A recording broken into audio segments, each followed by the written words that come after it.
Welcome to the Agency Journey Podcast, where we connect with agency leaders to uncover the hidden systems and processes that drive their success. Now, let's dive into today's show.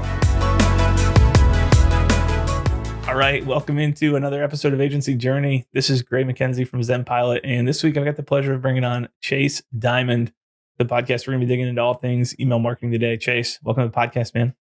Hey, thanks for having me. How are you? I am doing great, and I've been looking forward. I've had a full day of calls. We were just talking about. I'm catching up from Labor Day weekend. You're doing the same, but this is one of the ones that I've been looking forward to all day to dig into your story. You're prolific. I feel like I am seeing you all over the internet these days, but especially in my Twitter scrolling. Sweet. I'm specifically targeting you. I don't think anyone else is seeing. That's right. Just me. It's just me. I appreciate that. What's the background? How did you get into email marketing?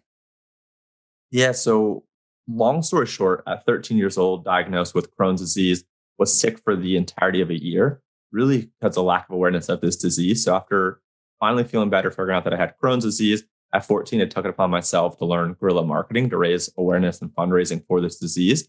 So one of the channels that I leveraged was just emailing friends and families and kind of promoting this. I was also doing things like Messenger and calling people's houses and doing restaurant fundraisers and whatnot. So email kind of was just this thing that kind of allowed me to share my story that was pretty personal in a one-to-one way. And then, fast forward to college, I was working 6, 8, 10 different jobs and internships to pay for my tuition. And I was manually sending emails one by one. And I just remember this moment of like this software engineer kind of happened to walk by my desk and was like, dude, why the heck are you copying and pasting all day? Like, that's so inefficient. Like, why don't you automate and scale this through, ESPs, email service providers? And, why don't you do it this way? And this guy, while I was in college, just taught me how to like make email in a way that was personal, but do it in a way that was one-to-many. So long-winded. That's kind of how I got into it. After I graduated college, I built an email platform that connected students on college campuses to other in their classroom. Use it as an acquisition tool, use it as a retention tool, and email's just really been at the core of everything that I've done ever since. I'm going to dig into, definitely, this is not the lead in that story, but it sounds like you were working your way through school. What was, I had many people come on and talk about how they were paying their tuition through college, but that's I've got to tie into that story personally as well.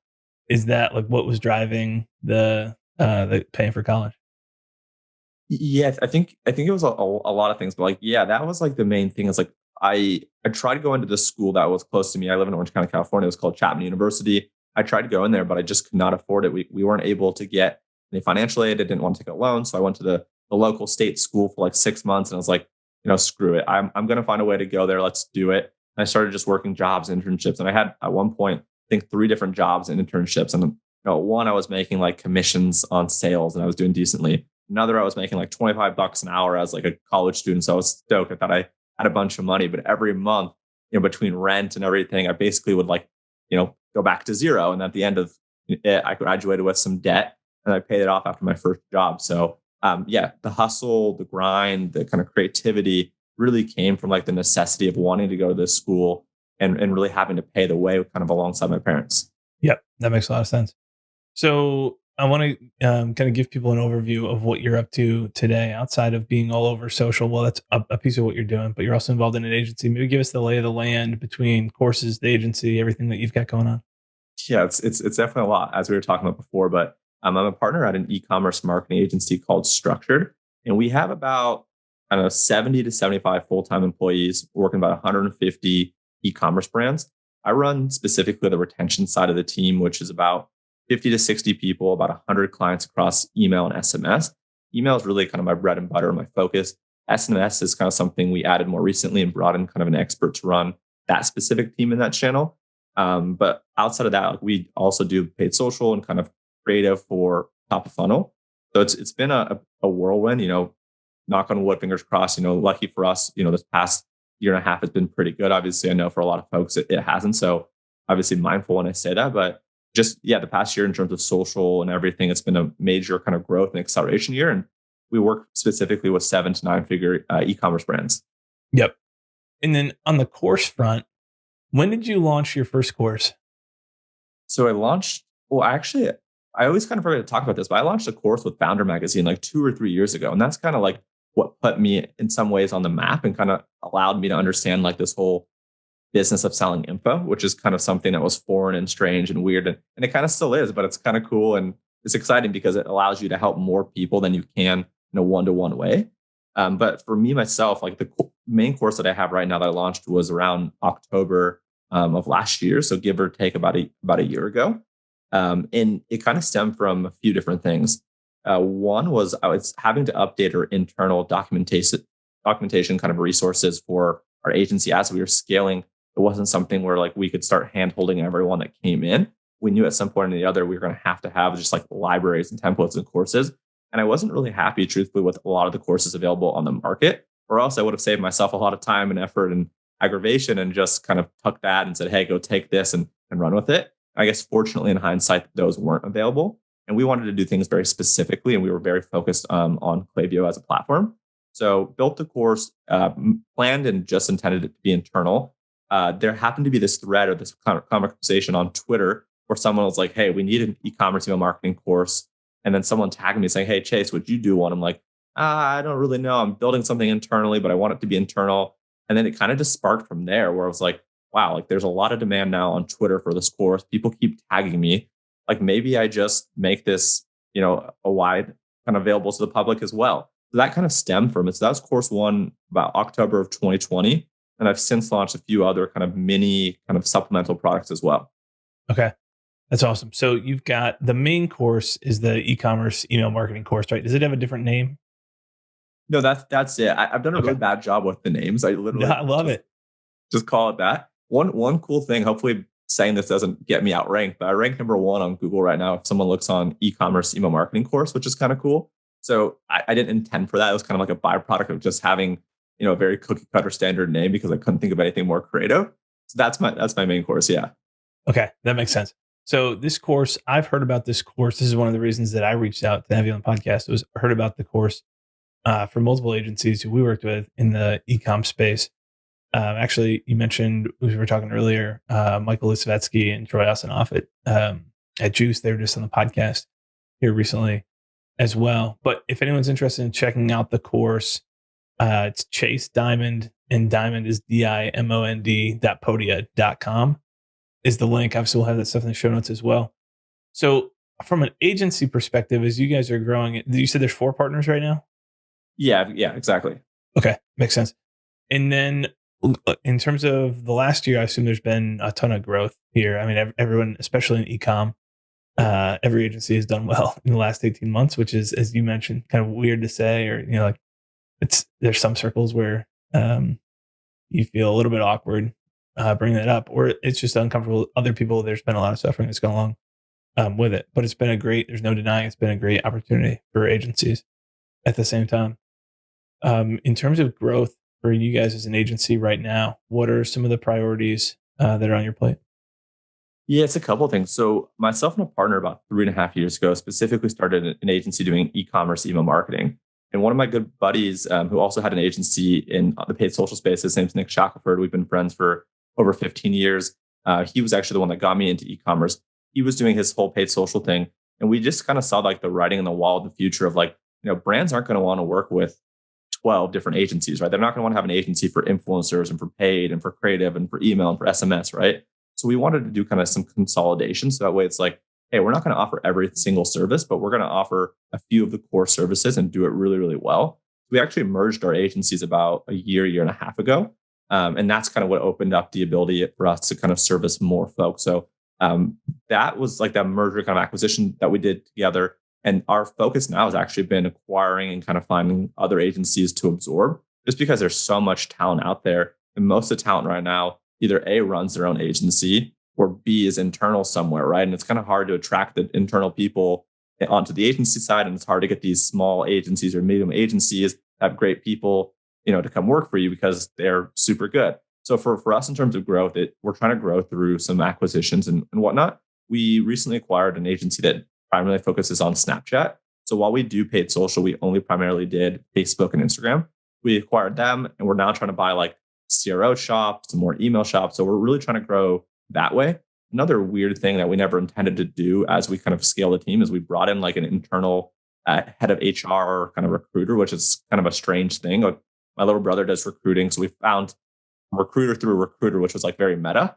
So that's kind of some of the things that we're focused on. We also have like a couple month wait list right now for new clients, which I think is like a blessing and a curse.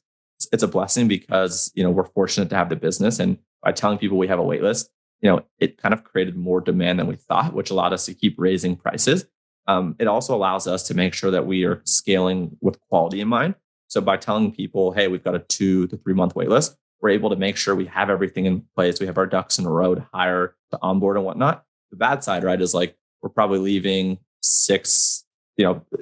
low 6 figures a month MRR kind of on the table by not being able to onboard it.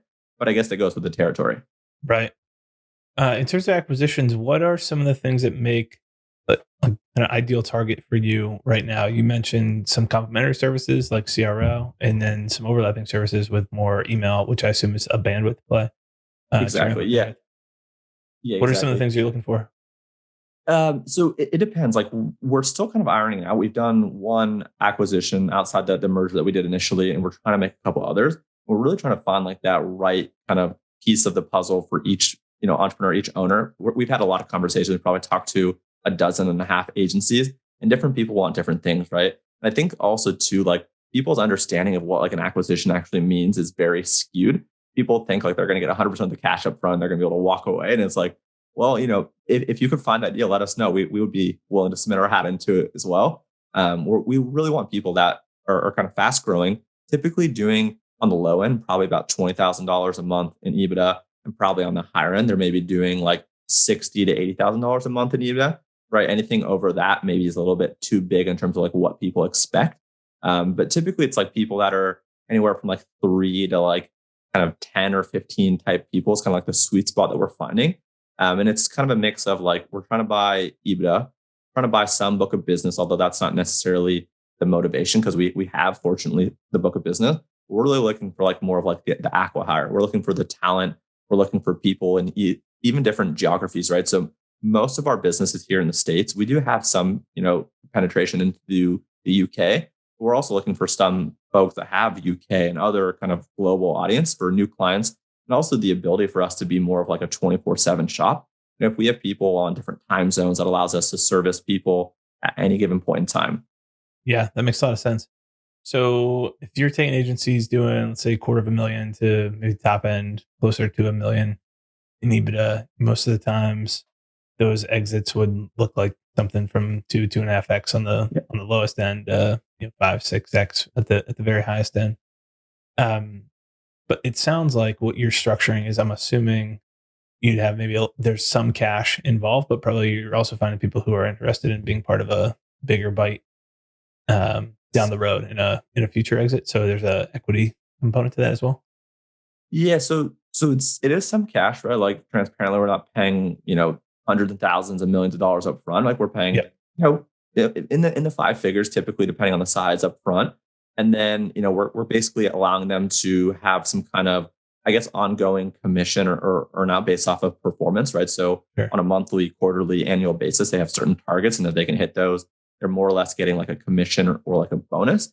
And then there's, I don't know if equity or stock or shares is the right word, but there is some kind of upside on the back end if we do get acquired, which is our ultimate goal. We are trying to sell our agency in the next 2 to 4 years. We're really trying to get to like that low 8-figure in terms of EBITDA, just because the multiples there, what we're talking to and what we're seeing, it just skyrocket. Right. Without giving the specific number, we're like in the low. We'll do like a low to mid kind of 7 figures in terms of EBITDA this year. We're hoping to do like mid next year, and then we're hoping to do like high mid, and then actually hit that 8 figures in the next like 2 to 4 years type thing. So yeah, it's a different kind of package depending on where people are at and what they're looking for. Right. Well, this is a hot topic, so I appreciate you entertaining the conversation. I want to go back to the course for a second. The course seems like an awesome way to distribute what you have, what you've learned, what you've accumulated, and the lessons that you've experienced over the years. Does it play a role at all in client acquisition from an agency perspective? Obviously, I'm seeing it from, hey, here's other agencies who've gone through and they get the advantage of getting to see what you've built. But I'm assuming there's also in-house marketers or folks who are trying to do it on their own. They get in, they realize how much goes into this, and maybe there's a pipeline there. Yeah, absolutely. A couple of thoughts on the course of things that I didn't think were going to happen that happened. One is when I created it, I actually thought it was going to be specifically for brands. I never actually even thought that like other agencies or freelancers were going to buy it. And I'd say about half, if not more than half of the buyers of it are freelancers and agency. For whatever reason, like that surprised me initially. And in hindsight, I think it makes sense.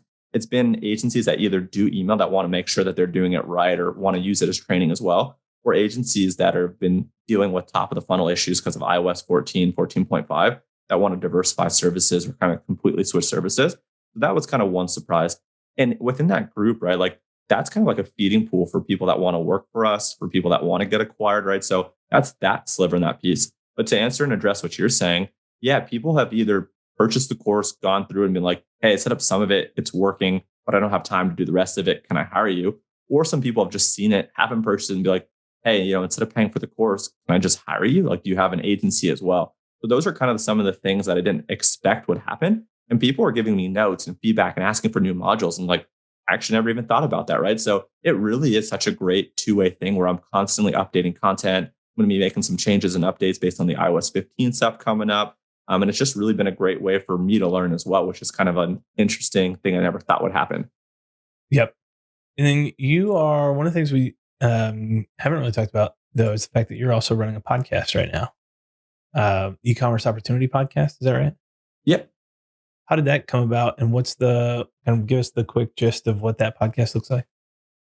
Yeah, podcast is something I wanted to do for a super long time. And it was something that I kind of just was like, hey, during everything that's happening right now, there's no better time to just do it. Like, I'm either just going to do it or it's never going to happen.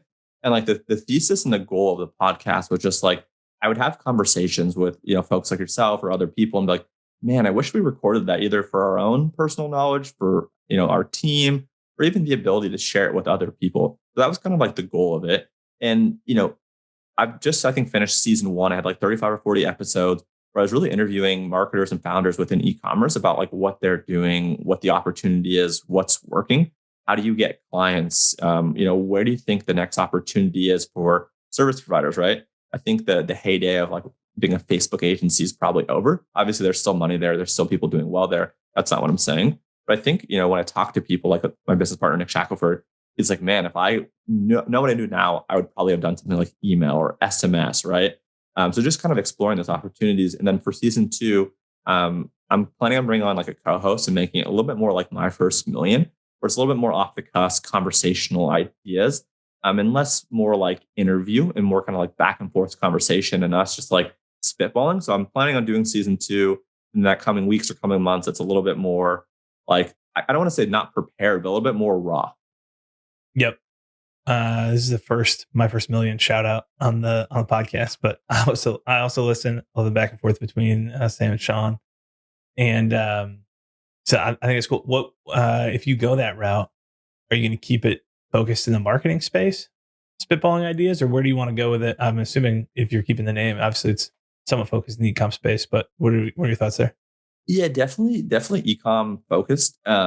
Most of my interest and knowledge and expertise is on marketing, but depending on the co-host I bring and depending on who we even interview from time to time, I kind of want to explore things like, well, what the heck is happening with shipping and logistics? Like, where's the area and opportunity and interest there?